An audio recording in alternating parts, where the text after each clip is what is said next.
बिस्मिल्लाहिर्रहमानिर्रहीम। अस्सलाम वालेकुम। जी बच्चों, क्या हाल है जी आपके? ठीक है।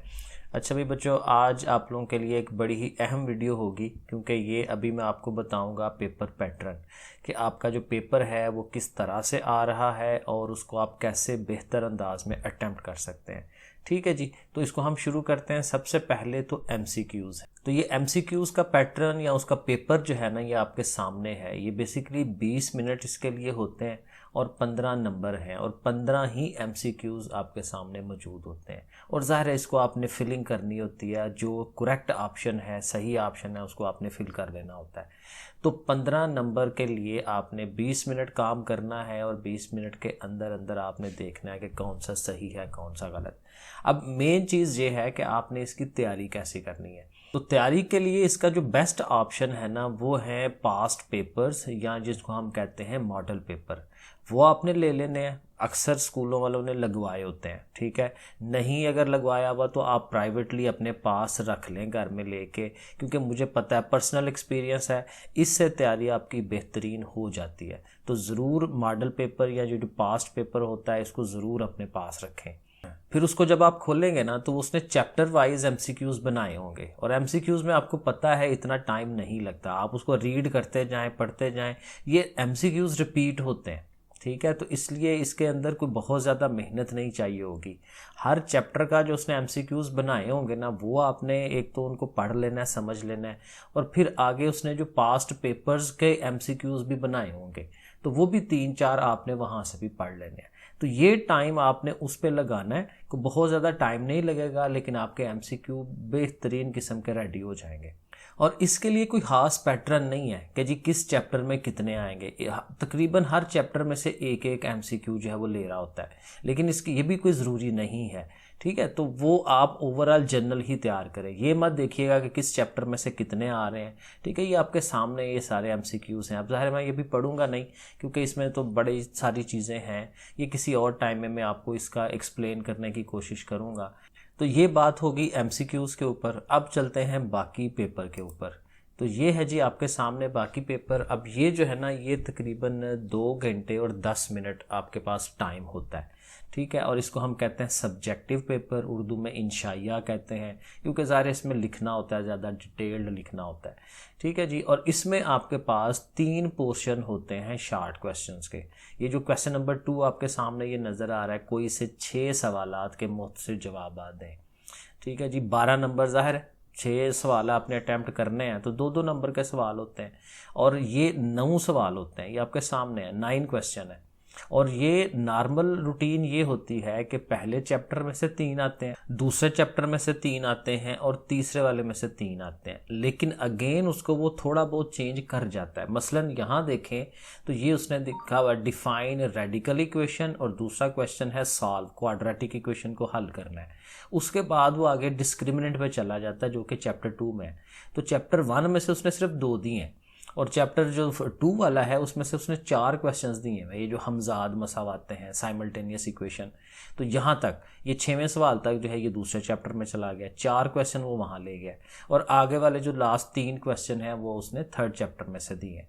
सो हल्का फुल्का चेंज वो कर जाता है, लेकिन इस पर पक्के नहीं हो जाना कि 3-3 ही एग्जैक्ट होंगे, एक आध सवाल आगे पीछे कर जाता है। तो मतलब ये है कि ये पहला पोर्शन रेडी करने के लिए आपको पहले 3 चैप्टर्स जो हैं उनके शॉर्ट क्वेश्चन रेडी करने हैं। और इसमें भी एक अहम बात यही है कि इसमें देखें डेफिनेशन भी आ रही है, घूम फिर के एक आध डेफिनेशन डाल देता है। देखें कह रहा है डिफाइन रेडिकल इक्वेशन, जजरी मसावात की तारीफ उसने पूछी हुई है, फिर उसने हमजाद मसावातों की तारीफ पूछ लिया, साइमल्टेनियस इक्वेशन की। तो ये 2-3 डेफिनेशंस जो है ना, एक इस पोर्शन के अंदर आ जाती हैं। और एक और बड़ी अहम बात कि जो इस दफ़ा था कि पेपर पैटर्न चेंज होना है, यानी उसमें जो कंसेप्चुअल सवाल आने थे, तो वो भी अगर आते हैं तो वो सीन उसका ये है कि 10 में से 2 सवाल कंसेप्चुअल बन सकते हैं। अभी वैसे वो श्योर नहीं है, लेकिन आप ये उम्मीद रखें उसकी कि 10 में से 2 सवाल वो बनेंगे अगर वो आते हैं। तो सिर्फ ये होगा कि फिर आपकी चॉइस कम हो जानी है, क्योंकि अभी देखें आपके 9 सवाल हैं, 9 में से आपने 6 अटैम्प्ट करने होते हैं, तो फिर 3 की गुंजाइश है। लेकिन फॉर एग्जांपल 1 या 2 सवाल वो आ जाता है, तो फिर आपकी जो चॉइस है वो मिनिमम हो जाती है, कम हो जाती है। आपके पास एक आधी चॉइस रह जाती है। तो इसलिए ज़रा ये थोड़ा उस तरह से टफ हो जाएगा। लेकिन बहरहाल वो अच्छा, वो जो सवाल आएगा भी तो मेरे हिसाब से वो ये करेगा कि रकमें चेंज कर देगा। मतलब जैसे ये वाली रकम है 2x square plus 3x plus 4, तो ये तो उसने ज़ाहिर है सवाल पेपर में से उसमें एक्सरसाइज में से लिया होगा ना, या किसी एग्जाम्पल से लिया होगा, लेकिन इसी को रकमें चेंज करके कोई और रकम दे दे। लेकिन अगर आपने उसको समझ के किया हुआ है तो आप बड़े आराम से उसे अटेम्प्ट कर सकते हैं। तो उससे उन सवालों से इतना डरने की ज़रूरत नहीं है अगर वो आ भी जाए तो। अगर आपने प्रॉपर समझ के काम किया हुआ है ना तो फिर कोई आपको इशू होना नहीं चाहिए। तीसरा क्वेश्चन जो है उसमें भी ज़ाहिर है उसी तरह ये 6 सवाल आपने अटैम्प्ट करने हैं 12 नंबर के लिए और 9 क्वेश्चन आपको उसने दे देने हैं। यहाँ पे भी चैप्टर नंबर ये जो 4 है, ये जो जजरी कसरें वगैरह, ये जो क्या था पार्शियल फ्रैक्शन, उस चैप्टर में से अभी यहाँ देखें उसने सिर्फ एक ही सवाल दिया है, वरना नॉर्मली चैप्टर नंबर 4 में से 2 सवाल आते हैं शॉर्ट वाले, ठीक है। लेकिन फ़िलहाल उसने यहाँ एक ही दे दिया है। और ये जो हमारा सेट्स वाला चैप्टर है चैप्टर 5, उसमें से उसने ज़्यादा दिए हैं, 1 2 3 4 सवाल वहाँ से दे दिए हैं। नॉर्मली ये फिर वही होता है कि वहाँ से 3 आते हैं और उधर से ऊपर से 2 आते हैं सवाल। तो बहरहाल एक आध सवाल आगे पीछे हो जाता है, कोई इशू नहीं है। हर पेपर में थोड़ा हल्का फुल्का चेंज आ जाता है। और इसी तरह से इसके साथ चैप्टर नंबर 6 जो है वो साथ इन्वॉल्व होना है। और यहाँ पे भी ये 1 2 3 4 सवाल उसने वहाँ से दे दिए हैं। 4 उन दोनों में से दे दिए हैं, 6वें और 5वें में से, और चौथे में से सिर्फ एक ही सवाल दिया, ठीक है। तो बहरहाल उसमें 2 और 1 वो कर सकता है, वो इतना इशू नहीं है। तो ये इस तरह से आपका ये वाला पोर्शन भी होगा। और देखें बात फिर वही है, आप अगर आप थोड़ा सा पढ़ने वाले हैं ना तो आप फेल कभी नहीं हो सकते, क्योंकि आप देखेंगे ये 60 सवाल जो हैं इतने आसान, मैं अपने क्लास के बच्चों को कहता होता हूँ कि ये बाज़ सवाल तो ऐसे हैं जो मलाई सवाल है, इतने आसान है कि वो तो एक 6 क्लास का बच्चा भी अगर उस पर अटैम्प्ट करे, उसको करने की कोशिश करे तो कर ले, इतने आसान होते हैं ये। तो इसलिए शार्ट क्वेश्चंस पे ज़ोर लगाना है ताकि पहले ये रेडी हो जाएं आपके, फिर आप लॉन्ग पे जाया करो। और उसके बाद ये तीसरा सवाल है शॉर्ट क्वेश्चन वाला, और यहाँ पे चैप्टर नंबर 7 और उससे आगे वाले सवाल हैं, ठीक है जी, उससे आगे वाले से जितने भी चैप्टर्स हैं। अब यहाँ ये है कि चैप्टर 7 में से 2 सवाल वो दे देता है, 3 भी दे सकता है, ठीक है, 1 तो नहीं देगा, 2 तो लाजमी सवाल देगा, वो थीटा एंगल वाला, ठीक है। अब यहाँ उसने एक सवाल दिया हुआ है 7π/8 को डिग्री में तब्दील करें। और ये जो बड़ा मशहूर सवाल है L = r थीटा वाला, ये भी उसने दिया हुआ है। और ये L = r थीटा वाला तो मस्ट आ जाता है पेपर में, ये तकरीबन मस्ट होता है। लेकिन अब देखें उसके बाद क्या है, सारी डेफिनिशनें हैं, कायमा जाविया, दायरे का रकबा, ममास की लंबाई, कता दायरा, इधर से इंग्लिश में भी आप इंग्लिश मीडियम में पढ़ के देख लें, segment of a circle, length of a tangent, circular area of a circle क्या है, राइट एंगल क्या होता है, डिफाइन आर्क। तो ये बेसिकली क्या है कि आपने चैप्टर 7 से अगले जो चैप्टर है ना उनकी डेफिनेशनें याद करनी है, तारीफ़ें याद करनी है। और वो मोस्टली आपके जो एक्सरसाइज चैप्टर जो होता है सारा, उस चैप्टर के एंड पे जो खुलासा या समरी दी होती है वहाँ पे वो डेफिनेशनें होती हैं। लेकिन वो भी अगर आप मॉडल पेपर को सामने रखें तो मॉडल पेपर में उसने ये सारी डेफिनेशनें बना के दी हुई हैं, वहाँ से याद कर लें। डेफिनेशनों पे 2-4 दिन लगाएं, क्योंकि डेफिनेशन अगर याद नहीं करेंगे ना तो ये पोर्शन आपका बहुत ख़राब हो जाएगा। डेफिनेशनों के बगैर ये काम नहीं चलना। तो ये आपने जो अगले पोर्शन है चैप्टर नंबर 7 से आगे, कोई ख़ास उसमें काम नहीं है, सिर्फ तारीफ़ें याद करें और उन्हें लिख के देखें। ये अपने बच्चों को मैं यही कहता हूँ बार बार कि डेफिनेशन हाली याद करना कोई फ़ायदा नहीं है जब तक आप उसको लिख के नहीं देखते, क्योंकि हमें वो लिखना आए, ठीक है। बाज़ का तो लिखते लिखते हम चीज़ें आगे पीछे कर जाते हैं, तो लिखना मस्ट होता है, ठीक है जी। और उसके बाद ये जो आपका लास्ट पोर्शन है जिसमें लॉन्ग क्वेश्चन आते हैं, तो लॉन्ग क्वेश्चन में से आपने 3 अटैम्प्ट करने हैं। यहाँ उसने कितने दिए हैं, 5 6 7 8 और 9, 5 क्वेश्चन दिए हैं, 5 में से 3 अटैम्प्ट करने हैं, यानी यहाँ पे भी आपको 2 की गुंजाइश मौजूद है। अब इसमें क्या होता है कि यहाँ चैप्टर 1 और चैप्टर 2 उसको मिला के वो पहला सवाल बनाता है। जैसे यहाँ उसने कहा हुआ है कि ये वाली जो इक्वेशन है उसे सॉल्व करवाएं, और साथ उसने साइमल्टेनियस इक्वेशनें दे दी हैं चैप्टर 2 में से, ठीक है, हमजाद मसावातें, उनको हल करवाएं। तो दोनों चैप्टर 1 और 2 को मिला के 4-4 नंबर का, ये 4-4 नंबर के सवाल होते हैं, क्योंकि एक क्वेश्चन पूरा 8 नंबर बना के देता है।